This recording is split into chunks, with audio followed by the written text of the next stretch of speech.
Yeah, that was You know? when I lived in Rome. I used to just walk everywhere, and every building, no matter how unknown or not important historically it might be, the architecture and construction is just so beautiful. It's eclectic, it's rich, but not even ostentatious in most cases. Yeah. And I guess, I was looking for that. Like when I came back to America, I'd naturally like kind of look for this stuff. And when you walk through New York, obviously way different city than Rome in a lot of ways, but at the base and some of the base buildings and some of the art and architecture design, you can see that. And it's like this is built, 2,000 years after Rome was. Yeah. Or something like But that. but it's still influencing there. architecture today. That's right. And so yeah, like the Christians sort of it's more like it's not closed off to adopting like ideas that might be considered pagan or something like that. You know what I mean? Like for example, when the Christians would take over it, there's a letter from Pope Gregory from the 6th century writing to a bishop in London. And the Romans are just taking over this London at this point. That's early days of London. Yeah, this is way earlier. And the Romans are like moving past London and they're going to more deeper lands where the Celts are living and the Druids are over there, pagans. And can't have that. Yeah, but this is what he says to them. He says, don't kill them or do anything wrong to them. Don't even destroy their temples.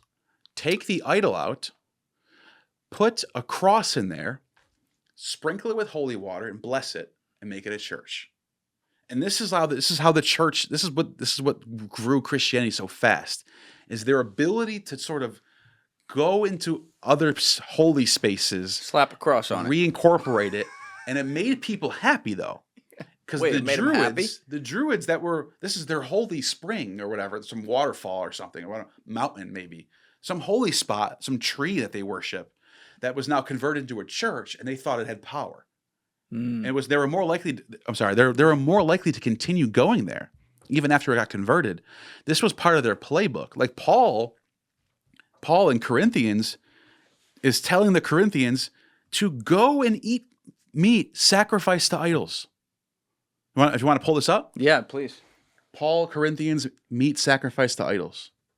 That's almost like, maybe I'm looking at this too simply, but it's almost a way of saying like, go appreciate the other culture and understand where they come from rather than try to militarize them.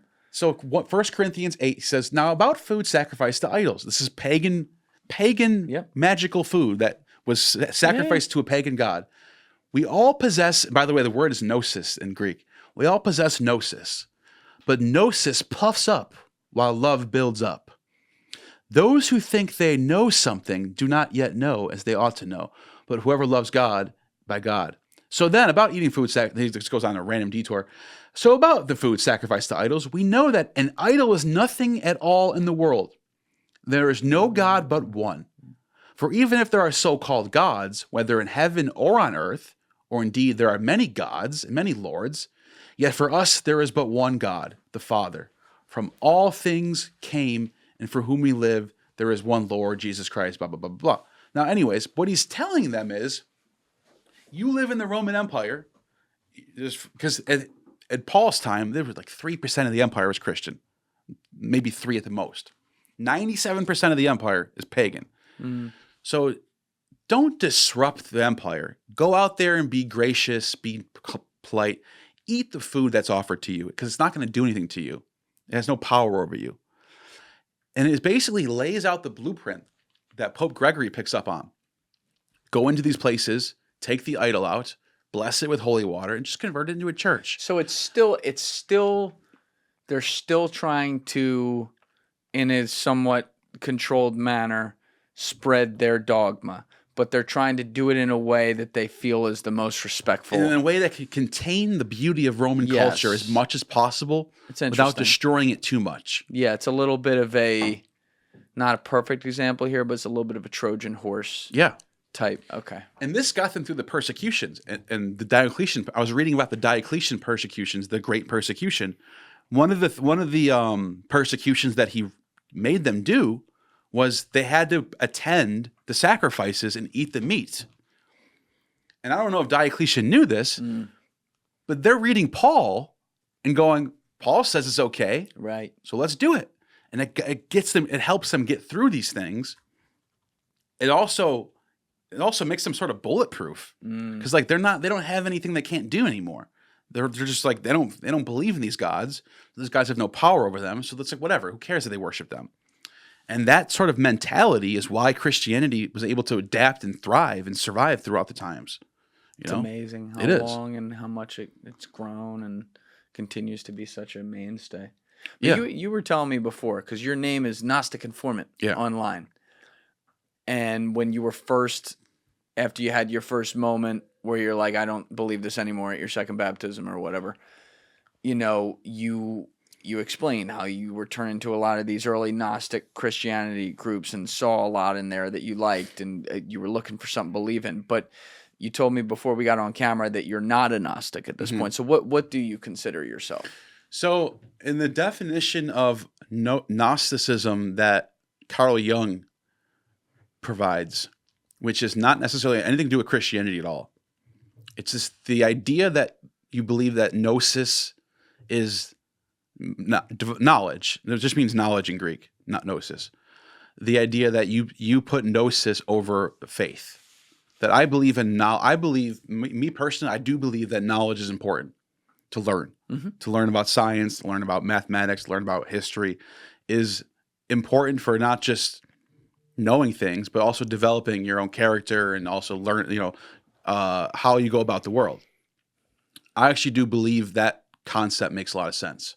The idea of putting knowledge is like the high point of like what you should be doing. Sure. Instead of just having faith and just whatever. I have faith, whatever, who cares? I think knowledge is important.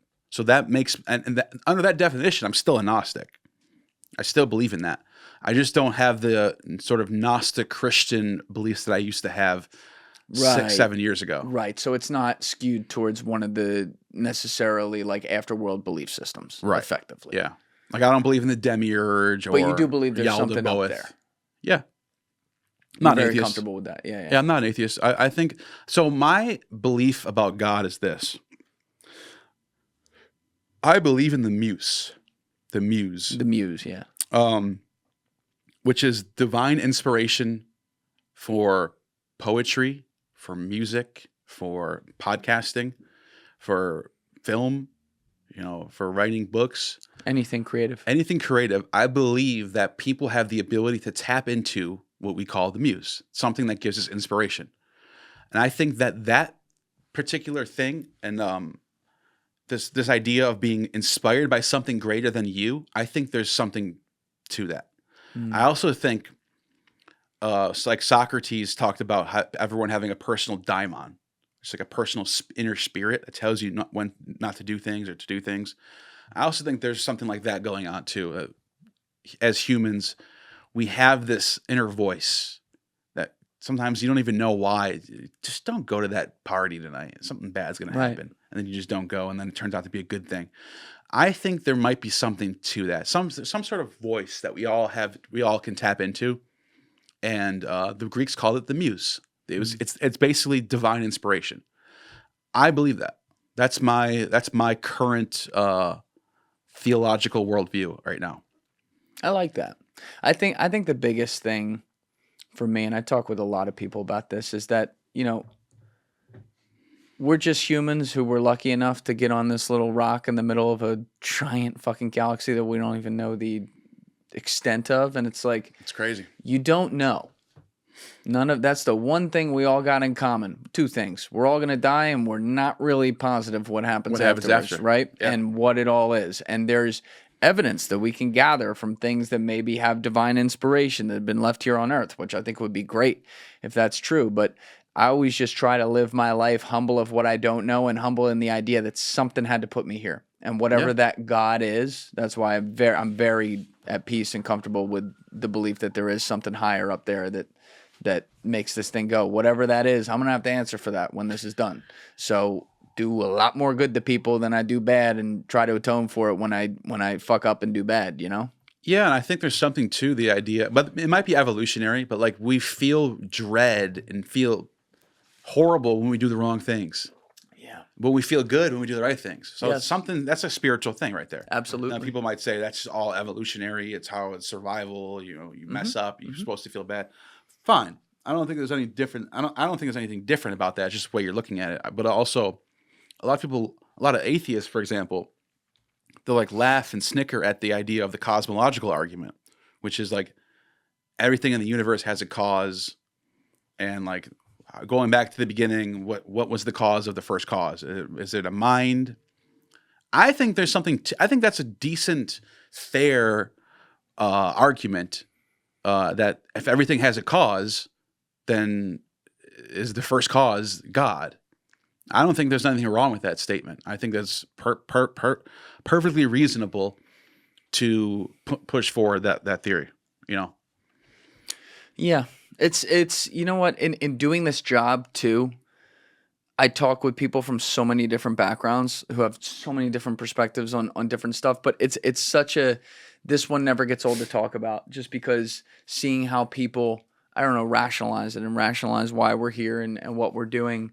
It's not to say anyone's right or wrong. I just find it curious that, to me, it all comes back to whatever that belief is that someone has, it is a part of what makes them tick, whether they realize it or not. Yeah. There's something so fascinating about that, where people, just trying to figure out what the reason they're even here for, can then drive into what they do is pretty wild. And Yeah. And I had Claudia Duram in here recently, who is such an awesome lady and brilliant physicist who had all these beliefs on what's going on, and as far as gravity, and has written a lot of what's viewed as controversial stuff on that, and finding, I'll let her explain it, but finding like new ideas of what gravity means.